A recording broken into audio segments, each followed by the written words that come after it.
Gone off. Well, good. Right. Proper. Horton is not a proper elephant. Not only is he wooden, but he's constantly inebriated. Hey guys, I'm Eric. And I'm Grace. We're the Wandering Ravens. We're a couple of digital nomads who have been wandering around the world for over 3 years, and we make videos on this YouTube channel about travel and culture. If either of those topics interest you, make sure you subscribe to our channel and hit the little bell icon so that you can get notified every time we release a new video. Today we are going to be introducing you to things that British people say that Americans don't. Quick note, we are trying to avoid idioms and slang in this video and instead focus on just simply English expressions which British people say differently than Americans. If you're someone who's trying to learn English, we're going to be giving you the British expressions and their American equivalents so that you know what to say when you're in either country. We're splitting this video up into 2 parts, so make sure that you subscribe to our channel so that you can catch part 2, which will be coming out in 2 days. And if you're a regular on this channel and you want to help us make better videos more often, consider joining our Patreon, link in the description. Without further ado, let's get into it. These are things that British people say that Americans don't.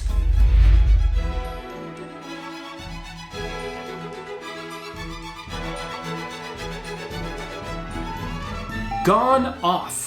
We've heard this phrase used about food that has expired. This isn't something that we say in the States. We don't say that something's gone off. We just say it's gone bad, or it's rancid, or it's expired. So if you hear someone say that a food item has gone off, you can probably be sure that that person is not American. Proper. While we do use the word proper in the States, the way...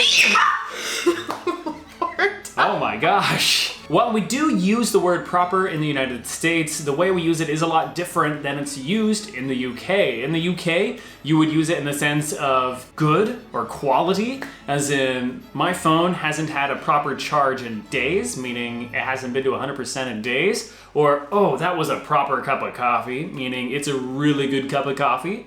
In the States, the way we use proper is really just to insinuate manners. We would say that someone is being improper if they display bad manners, or if it's a kid, their mom might scold them and tell them, behave properly, you know, or be proper. Sit properly. Yeah, but I've never heard an American use the word proper in the sense that it's used in the UK, as in a good thing. We could say that Horton is not a proper elephant. Not only is he wooden, but he's constantly inebriated. And he's missing a tusk, which makes him an even less proper elephant.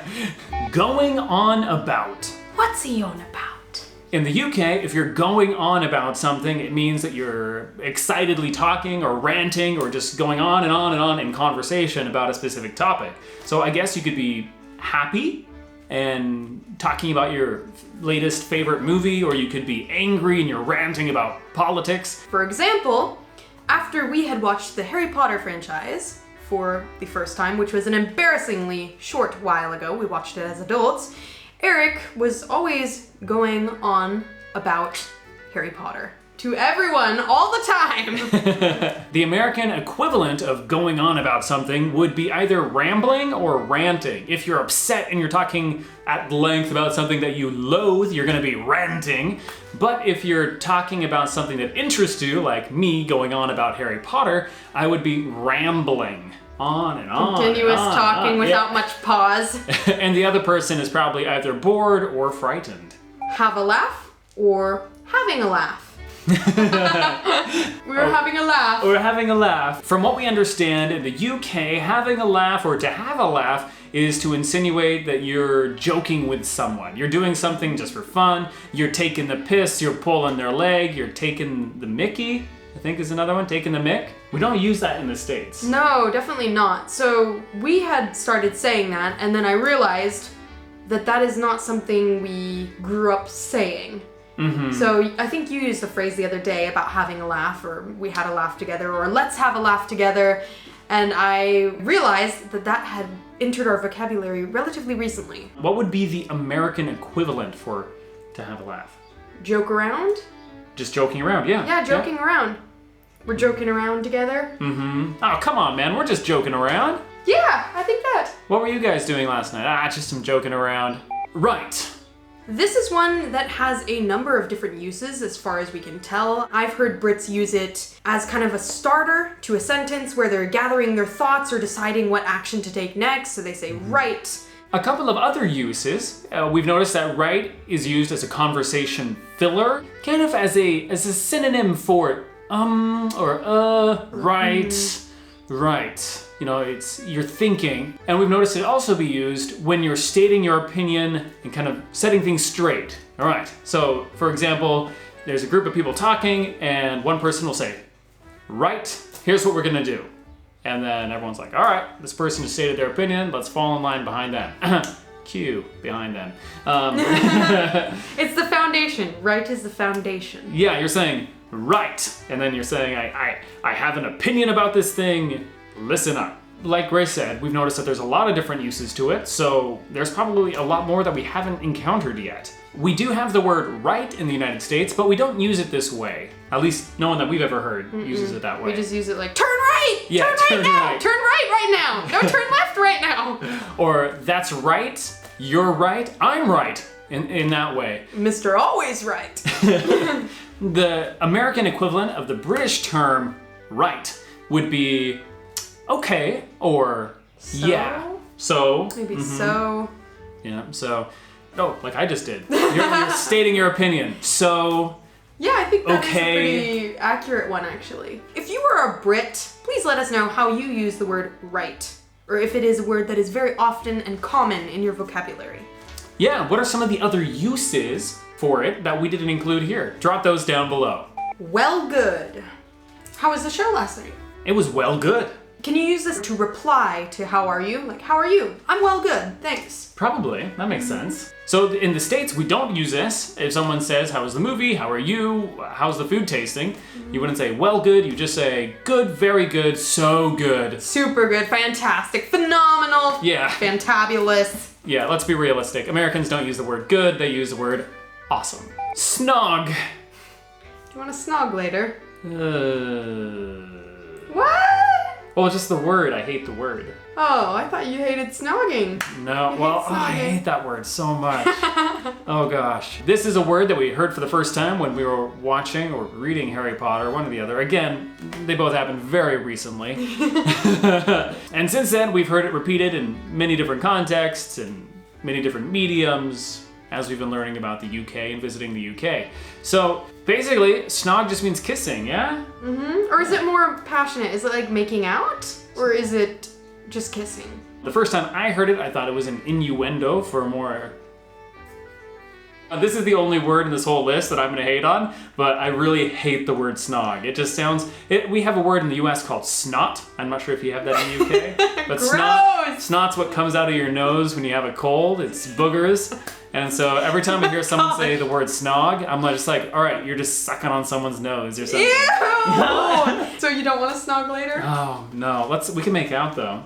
I'm fine with that. All right. And that would be the American equivalent. We don't say snog, we would say make out or kiss. Question for you, do you think we have an accurate understanding of what the word snog means? Let us know down below. Stood.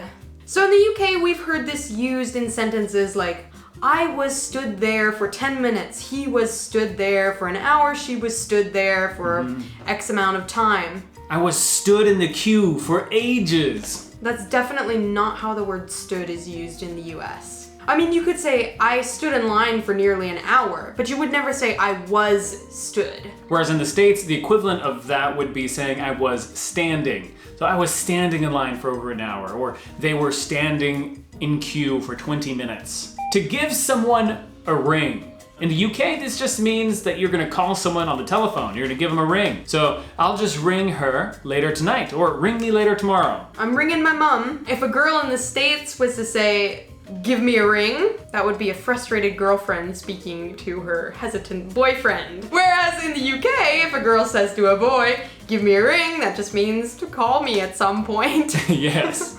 So the American equivalent to give someone a ring would just be to call someone. You'd say, give me a call tomorrow, hit me up later. Using rubbish as an adjective. Or just using the word rubbish at all. Yeah, we really don't use rubbish in the States. We would say trash or garbage. So examples of the ways that I've heard this used in the UK is to say I'm rubbish at something. Like, oh, I'm rubbish at cricket, I'm rubbish at gardening. How was the movie? It was rubbish. And based on our experience, using rubbish in that way is really common in the UK. In the United States, using the word rubbish, again, is not common at all. And then using the word trash or garbage in the same way, like, how was the movie? It was trash or it was garbage. Using trash in those ways is not very common. Yeah, you wouldn't say the movie was trash. Just stick with saying something sucked or terrible, awful, horrible, those sorts of adjectives instead. So we got rubbish on this side of the pond.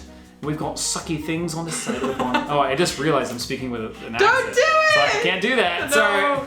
Fancy as a verb. In the UK, we've heard a lot of people use the word fancy as a verb. So, would you fancy a cup of tea? Fancy a bit of lunch now? Whereas In the States, the word fancy is used as an adjective to describe something. They had a really fancy wedding. It was a really fancy car. We ate dinner at a really fancy restaurant. That's mostly how fancy is used. You wouldn't really hear it used as a verb in the States. Right, so this is where part 1 of this video ends. If you fancy watching part 2, make sure you subscribe so that you can catch that when we release it in 2 days. And if you want to catch deleted scenes from this and other episodes, make sure that you head on over and check out our Patreon, as we will be sharing behind the scenes, bloopers, outtakes, and things like that over there. Link in the description. Again, I'm Eric. And I'm Grace. We're the Wandering Ravens. And we have a personal goal of hitting 10,000 subscribers on this channel by the time our enforced isolation here in France is over. So if you want to help us meet that goal, make sure you subscribe. When we do hit 10,000 subscribers, and it should be happening within a week or so, we're going to be celebrating with a live stream on this channel the following Saturday. So whenever we hit 10,000 subscribers, the next Saturday, we're going to be doing a live stream on this channel in the evening. So hit the notification bell and Yeah. share this channel with your friends so that they can subscribe and we can hit 10K and we can chat with you over live streams sooner. Thank you guys so much for watching. We will see you next time. Bisous!